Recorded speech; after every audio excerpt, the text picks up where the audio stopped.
Friends எல்லாரும் எப்படி இருக்கீங்க? இன்றைக்கி நான் உங்களுக்காக செஞ்சு காட்ட இருக்கிறது ஒரு பாயசம். அதுவும் சாதாரண பாயசம் இல்லை, இளநீர் பாயசம். இப்போதைக்கு ட்ரெண்டாக போயிட்டுருக்கிற இந்த இளநீர் பாயசம் எப்படி சிம்பிளாக டேஸ்டியாக எல்லாருக்கும் பிடிச்ச மாதிரி செய்கிறது அப்படிங்கிறத இப்போ பார்க்கலாம். வாங்க வீடியோக்குள்ளே போகலாம்.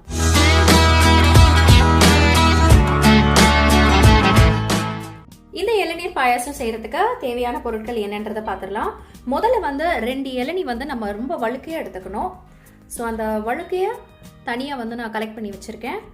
அண்டு அந்த உள்ளே இருக்கிற இளநீர் இருக்கு இல்லையா, ஸோ அதை நான் கலெக்ட் பண்ணி வச்சுருக்கேன் இந்த கிளாஸில்.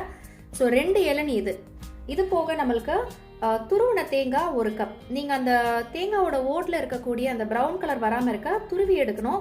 அப்படி மிக்சியில் போட்டு அரைக்கிறதா இருந்தால் தேங்காவோட அந்த ஓடு பகுதியை நீங்கள் ப்ரௌன் கலராக இருக்கிற பகுதியை நீங்கள் கட் பண்ணிவிட்டு அப்புறமா மிக்சியில் போட்டு அரைக்கணும். அதுக்கு அடுத்ததான் 4 tablespoon brown sugar. Brown சுகரும் போடலாம், இல்லைனா நாட்டு சர்க்கரை அதாவது பொடிச்ச வெல்லமும் போடலாம். ஸோ முடிஞ்ச வரைக்கும் ஒயிட் சுகரை அவாய்ட் பண்ணுங்கள். இது ஒரு பிங்கிஷ் கலரும் கொடுக்கும் நம்மளோட இளநீர் பாயசத்துக்கு. அதுக்கு அடுத்ததாக இது கம்பல்சரியாக போடணும்னு அவசியம் இல்லை, milk mat. So 2 table spoon milk mat போட்டிங்கன்னா ரொம்ப டேஸ்ட்டாக வரும். அதுக்கப்புறமா 4 ஏலக்காய், 10 பிஸ்தா, 10 முந்திரியை வறுக்கிறதுக்கு தேவையான அளவு நெய். நான் ஒரு 2 டேபிள் ஸ்பூன் எடுத்திருக்கேன். அடுத்ததாக 1/2 லிட்டர் பால். இப்போ இந்த இளநீர் பாயசம் எப்படி பண்ணுறதுன்றத பார்க்கலாம். ஃபர்ஸ்ட் ஸ்டெப் என்னன்னு பார்த்தோம்னா 1/2 லிட்டர் பாலையும் நம்ம சுண்டை காய்ச்சறது தான். ஏன்னா இதுதான் நம்மளோட ஒரே ஒரு குக்கிங் ஸ்டெப். மிச்சது எல்லாமே நான் குக்கிங் ப்ராசஸ் தான். ஹை ஃப்ளேமில் வச்சு காய்ச்சக்கூடாது. ஸோ சிம் ஃப்ளேமில் போட்டுட்டு ஒரு 20 to 25 மினிட்ஸ் ஆகும். ஸோ அது வரைக்கும் நீங்கள் வேறு ஏதாவது வேலை இருந்தால் பார்க்கலாம். மீன்வாயில் நம்ம பாயசம் செய்கிறதுக்கு தேவையான மிச்ச எல்லா விஷயத்தையும் நம்ம முடிச்சிடலாம். முந்திரியெல்லாம் கொஞ்சம் பாதியாக உடைச்சி விட்டுக்கலாம். ஸோ முழுசாக இருக்கிறத விட சின்ன சின்ன பீஸாக வாயில் தட்டுப்பட்டால் நல்லாயிருக்கும்.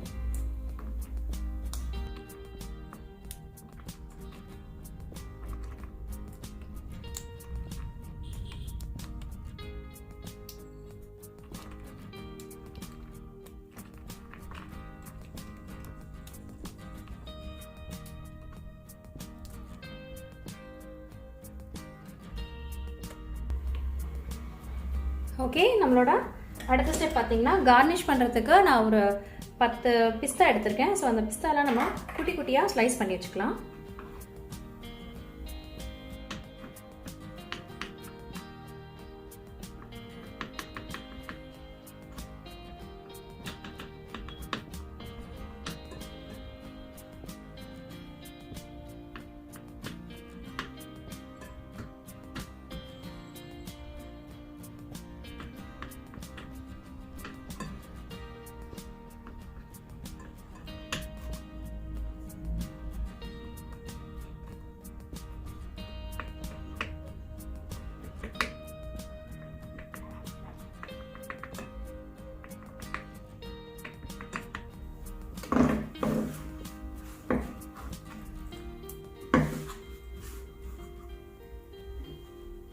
அடுத்ததான் நம்மளோட இளநியோட வழுக்க இருக்கு இல்லையா, ஸோ இதில் பாதி வழுக்கியை நான் மிக்சியில் போட்டு அரைச்சிக்க போகிறேன். மிச்ச பாதியை குட்டி குட்டியாக ஸ்லைஸ் பண்ணி அந்த இளநி பாயசத்தில் நம்ம அப்படியே டைரெக்டாக போட போகிறோம். அப்போ தான் இது வாயில் தட்டுப்படும் போது செம்ம டேஸ்ட்டாக இருக்கும்.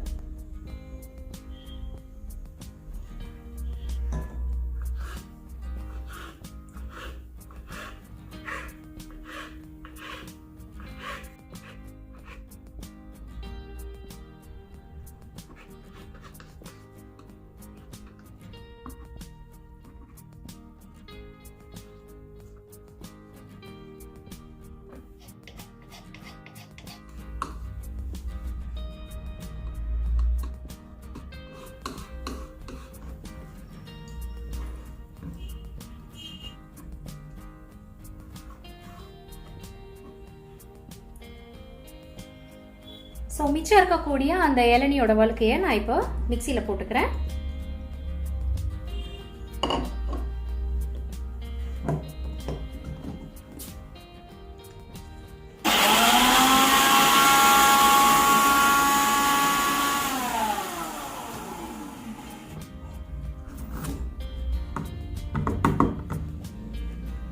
இதுதான் ஆக்சுவலி நம்மளுக்கு அந்த ஒரு இளநீர் பாயசத்தோட ஸ்மெல்லு கொடுக்க போகுது. ஸோ இதுவும் நம்ம இளநீ எடுத்து வச்சிருக்கோம் இல்லையா, ஸோ அந்த இளநீரும் போடும்போது தான் சூப்பரான ஒரு அரோமா கிடைக்கும். ஸோ இது உங்களுக்கு எந்த அளவுக்கு நிறைய இருக்கோ அந்த அளவுக்கு நல்லது. ஸோ எந்த ஒரு பார்ட்டையும் வேஸ்ட் பண்ணாமல் எடுத்துக்கோங்க. ஓகே, இப்போ நம்மளுக்கு இந்த அளவுக்கு கிடைச்சிருக்கு. ஸோ இதை எடுத்து வச்சுக்கலாம். அடுத்ததான் மிக்சியில் நம்ம துருவி வச்சுருந்தோம் இல்லையா தேங்காய். ஸோ இந்த தேங்காய் வந்து நம்ம இளநீர்லேருந்து ஒரு 2 டேபிள் ஸ்பூன் இல்லை 3 டேபிள் ஸ்பூன் இதில் ஊற்றி முழுசாக வந்து இந்த ஒரு தேங்காவோட பால் எடுத்து நம்ம தனியாக வச்சுக்கணும். ஏன்னா தேங்காவோட பால் தான் ரொம்ப டேஸ்ட் கொடுக்கும். ஸோ ஆக்சுவலி நம்ம பசும்பால் யூஸ் பண்ணுறோம் இல்லையா, அது எக்ஸ்ட்ரா ஒரு ஸ்மெல்லுக்காகவும் அரோமாக்காகவும் இல்லை திக்னஸ்க்காகவும் தான். இந்த ஒரு தேங்காய் பால் தான் இளநீர் பாயசத்துக்கு ரொம்ப முக்கியம். ஒரு மிக்சி எடுத்துக்கிறேன். இதில் நம்ம ப்ரௌன் கலர் அந்த ஒரு தேங்காய் ஓடோட அந்த ஒரு பார்ட் இல்லாமல் துருவி வச்சுருக்கோம் இல்லையா, பியோர் ஒயிட் கலர் தேங்காய் துருவல். ஸோ இதை நம்ம நல்லா திக்காக தேங்காய் பால் எடுத்துக்கிறோம். முதல் தேங்காய் பால் எடுப்போம் இல்லையா, அது மட்டுமே போதுமானது.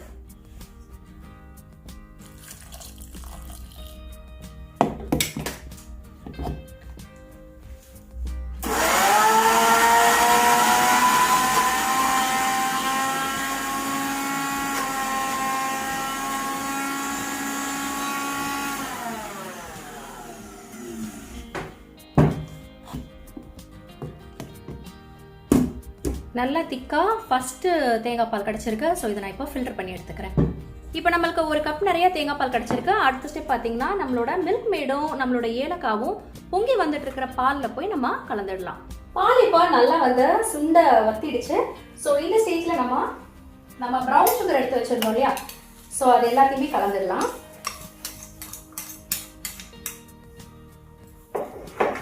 அதுக்கு அடுத்ததா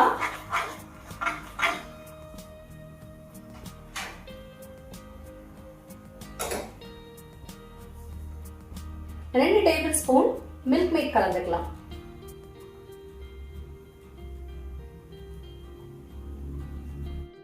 ஏலக்காவை நல்லா க்ரஷ் பண்ணிடுங்க.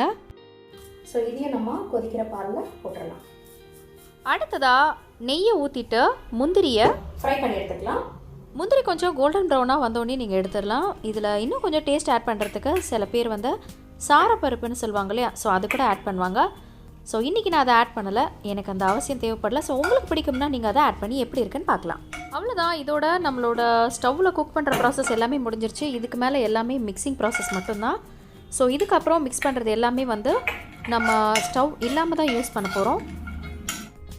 கொதிச்ச பாலை கிட்டத்தட்ட ஒரு 2 மணி நேரம் நான் ரெஃப்ரிஜரேட் பண்ணி வச்சுருக்கேன். ஸோ கூலாக இந்த பாயசம் சாப்பிட்டா தான் நல்லாயிருக்கும். ஸோ ஒன்று நீங்கள் ஃபஸ்ட்டே வந்து ரெஃப்ரிஜரேட் பண்ணிவிட்டு கூலான இந்த பால் கூட மிச்ச இன்க்ரீடியன்ட்ஸ் சேர்க்கலாம்.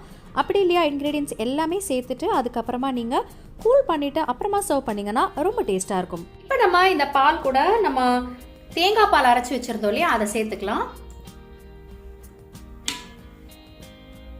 அதுக்கு அடுத்ததாக இளநியோட வழுக்க வந்து நம்ம மிக்சியில் போட்டு அடிச்சு வச்சுருந்தோம் இல்லையா, அதையும் சேர்த்துக்கலாம். அடுத்த ஸ்டெப் பார்த்தோம்னா நம்மளோட இளநியோட வழுக்க கட் பண்ணி வச்சுருந்தோம் இல்லையா, ஸோ இதை நம்ம இப்போ சேர்த்துக்கலாம்.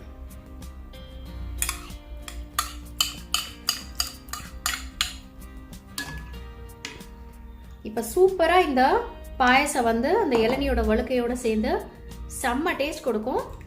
அவ்வளோதான், நம்மளோட இளநீர் பாயாசம் ரெடி. ஓகே, நம்மளோட கடைசி ப்ராசஸ் வந்து நம்ம முந்திரி வந்து நெய்யில் வறுத்து வச்சுருந்தோம் இல்லையா, இதை ஆட் பண்ணிடலாம். மீன்வாயில் நம்மளோட இளநீர் வந்து கெட்டு போயிடும் வெளியில் இருந்தால். ஸோ அதையும் நீங்கள் ரெஃப்ரிஜரேட் பண்ணலாம், பாலை ரெஃப்ரிஜரேட் பண்ணும்போதே. அண்ட் அதையும் நம்ம ஆட் பண்ண மறந்துடக்கூடாது. இப்போ அடுத்ததாக நம்ம இளநீர் எடுத்து வச்சுருக்கோம் இல்லையா, ஸோ அதையும் நம்ம ஆட் பண்ணிக்கிறோம். அவ்வளோதான், ரொம்ப சூப்பரான சிம்பிளான இளநீர் பாயாசம் ரெடி ஆயிடுச்சு. ஸோ இந்த இளநீர் பாயாசம் கண்டிப்பாக வந்து வயசு வித்தியாசம் இல்லாமல் எல்லாருக்குமே பிடிக்கக்கூடிய ஒரு பாயாசம். ஸோ இளநீர் நம்ம எல்லாருமே குடிப்போம். ஸோ அந்த ஃப்ளேவரில் ஒரு பாயாசம்னா கண்டிப்பாக மிஸ் பண்ணாதீங்க. ஸோ இன்றைக்கே செஞ்சு பாருங்கள், உங்களுக்கும் பிடிக்கும். இதில் நம்ம கொஞ்சம் எடுத்து வச்சுருந்தோம் இல்லையா பிஸ்தா, ஸோ அதை நம்ம கார்னிஷ் பண்ணுறதுக்கு சும்மா அப்படி மேலே தூவிட்டோம்னா ரொம்பவே நல்லாயிருக்கும். ட்ரெடிஷ்னல் முறையில் இந்த இளநீர் பாயசத்தை எப்படி குடிக்கலாம் அப்படின்றத நான் சொல்கிறேன். ஸோ இந்த இளநீர் பாயசத்தை நம்ம ஏன் இளநீர்லேயே குடிக்கக்கூடாது? ஆமாங்க, ஸோ இந்த இளநீரில் இதை நான் இப்போ ட்ரான்ஸ்ஃபர் பண்ண போகிறேன். இவ்வளோ சூப்பரான ஒரு சர்விங் சஜஷனை கண்டிப்பாக மிஸ் பண்ணாதீங்க. அந்த இளநியோட ஊட தூக்கி போடாமல் இப்படியும் நீங்கள் சூப்பராக சர்வ் பண்ணிங்கன்னா பார்க்கறதுக்கும் ரொம்பவே அழகாக இருக்கும். ருசியான இளநீர் பாயசம் இளநீர்லயே சூப்பரா ரெடி ஆயிடுச்சு. கண்டிப்பா இதை நீங்களும் ட்ரை பண்ணி பாருங்க. ஸோ இந்த ஒரு இளநீர் பாயாசத்தை நம்ம இளநீர்லயே ஊற்றி கொடுத்தோம்னா வீட்டில் இருக்கக்கூடிய எல்லாருமே வந்து கண்டிப்பாக குடிச்சிருவாங்க. கண்டிப்பா இந்த இளநீர் பாயாசம் நான் சொல்கிற மெத்தடில் இந்த ஃபார்மேட்டில் செஞ்சீங்கன்னா ரொம்ப டேஸ்ட்டாக வரும். ஸோ இன்றைக்கி செஞ்சு பாருங்கள், எப்படி வந்துச்சுன்றதை நம்மளோட கமெண்ட் செக்ஷனில் மறக்காமல் தெரிவிங்க. ஸோ இந்த ஒரு வீடியோ, இந்த ஒரு ரெசிபி கண்டிப்பாக உங்கள் எல்லாருக்குமே பிடிச்சிருக்கும் நம்புகிறேன். பிடிச்சிருந்ததுன்னா எனக்கு ஒரு லைக் பண்ணுங்கள், கமெண்ட் பண்ணுங்கள், அண்ட் உங்களோட ஃப்ரெண்ட்ஸ் அண்ட் ஃபேமிலிக்கு மறக்காமல் ஷேர் பண்ணுங்கள். நம்ம சேனலில் நிறைய பேர் பார்த்தீங்கன்னா சப்ஸ்கிரைப் பண்ணாமல் தான் பார்த்துட்ருக்கீங்க. ஸோ என்னோட சேனலை சப்போர்ட் பண்ணணும்னு நினச்சிங்கன்னா முதல்ல சப்ஸ்கிரைப் பண்ணுங்கள். பக்கத்தில் இருக்கக்கூடிய பெல் ஐக்கனில் ஆல் அப்படிங்கிற ஆப்ஷன் கிளிக் பண்ணிங்கன்னா இந்த மாதிரி ஒவ்வொரு வீடியோவும் உங்களை உடனுக்குடனே வந்து சேரும். மீண்டும் ஒரு சூப்பரான வீடியோவில் சந்திக்கிறேன். Take care, bye bye.